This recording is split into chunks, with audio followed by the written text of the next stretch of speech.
The moon hung like a silver crescent in the night sky, and the campfire cast flickering shadows upon the trees of the Mistwood. The flames crackled softly as the group of travelers huddled closer together. It was one of those nights when the darkness felt thick and impenetrable, when the eerie sensation of being watched crept into one's very bones. In the midst of this uneasy silence, Nia, the young ranger of the Sylvan Watchers, cleared her throat, drawing all eyes to her. "You've all heard the stories of the Mistwood, haven't you?" she began, her voice calm yet compelling. "But I doubt any of you know the whole truth. There is one tale that not everyone tells, one that I witnessed with my own eyes." The travelers leaned in, captivated by Nia's grave expression and the mysterious air she conjured around them. "It was some years ago," Nia continued, her gaze fixed on the fire's dancing embers, "when the Mistwood was even deeper in corruption than it is now. The Sylvan Watchers fought desperately against the demon spawn that had tainted the heart of our sacred trees. It was a battle none of us would ever forget."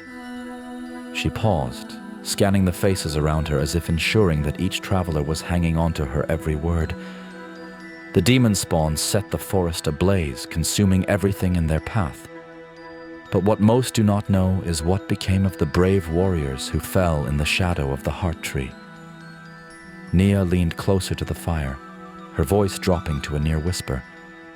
"Their blood, their souls, everything they were, became one with the heart tree. And there, deep within the rotting roots, something began to take form, something that was neither truly alive nor dead." A shudder ran through the group, but no one dared to interrupt. "I was just a young ranger then, reckless and curious. I wandered alone through the burned remains of the forest, driven by a feeling I could not explain. One evening, as dusk fell, I found myself before the blackened husk of the heart tree. There was a strange melody in the air, barely audible, yet it called to me." Her eyes narrowed as she recalled the memory. "I couldn't resist. I had to follow the sound. When I touched the tree, I felt a heartbeat beneath its dead bark. And then I began to dig.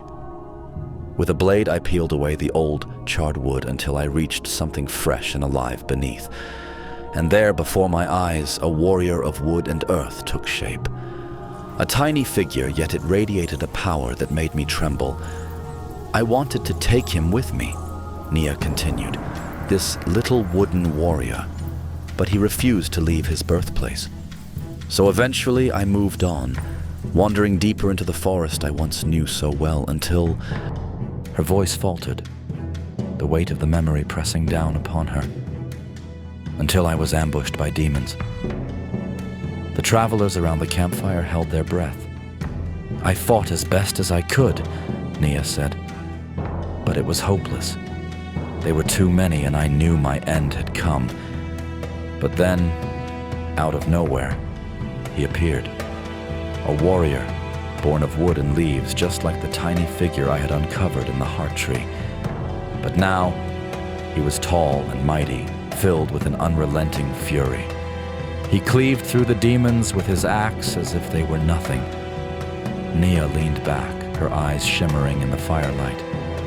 "I named him Emic Trunkheart. Since that night, he has roamed the Mistwood, a silent guardian watching over the remnants of the heart tree. No one truly knows what he is, an embodiment of the fallen souls or something else entirely. But I tell you this, he is real, and as long as he walks these woods, no evil shall pass unpunished." The fire crackled, and an eerie silence settled over the group. Nia's story was not just a tale, it was a warning. The Mistwood had its secrets, and Emic Trunkheart was the greatest of them all.